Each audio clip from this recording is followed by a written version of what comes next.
The ghouls and goblins are away, and Santa's come out to play. Technically speaking, he came out to play long before the ghouls and goblins went away. So, in retaliation for St. Nick, I am going to concentrate on bringing horror for the holidays, showcasing some of my all-time favorite horror films that you might not have heard of. So, I'm not going to be going over Halloween or Hellraiser or Friday the 13th. I'm going to be showcasing movies that might not many people know about, or if they do, they're predominantly from the genre fan base. So, to kick it off, let's go back to 1984. Steven Spielberg's Jaws is still being felt across the cinema. It has sparked so many knockoffs and rip-offs that everyone is trying to get on the act. And finally, in 1984, Australia does. Based off the novel by Peter Brennan called Razorback, we received the movie by the same title. This is directed by Russell Mulcahy, making his directorial debut here.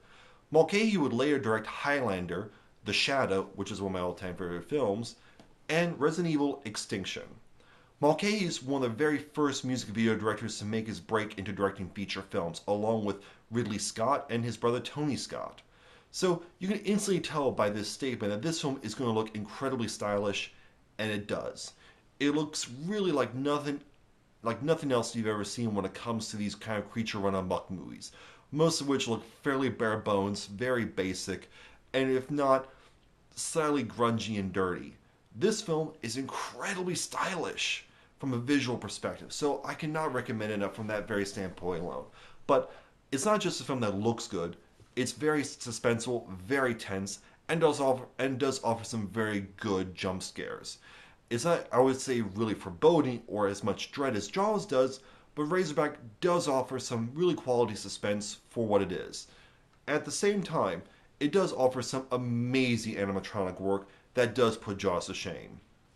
While they do follow the formula of less is more, there is certainly far more you see of this amazing 900-pound Razorback than you ever did of the shark in the film Jaws.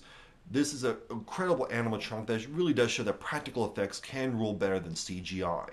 There's a full-size head, there's a full-size creature with working legs, and even a boar suit tossed over a small animal for a single long-range shot.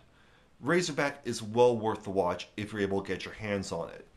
For me, I went to Australia and ordered my disc, which comes with a 70-minute retrospective of making the film from Mulcahy and others involved in the production. As last I saw, it is available on DVD in the UK, but it is bare bones. Domestically, if you do not have a PAL playable DVD player, it is available through Warner Brothers made-for-print DVDs. So you order the DVD and they'll print one out for you. I don't know how that film looks on that DVD, but I certainly probably can guess it doesn't have any special features, which are important to me. But still, despite all this, if you want to watch probably the best creature run amok film since Jaws, Razorback is your ticket. If you want a film that is incredibly stylish and lots of fun, Razorback is your ticket. I really cannot say this enough more. Razorback is a fantastic film and well worth the watch if you're able to get your hands on it. And you should get your hands on it. So that's just a start for the months of November and December. As you're sitting there with your loved ones, drinking some eggnog and eating some pumpkin pie or peppermint pie, whatever your preference, sit down, sit back, relax, and watch some horror films in the holidays.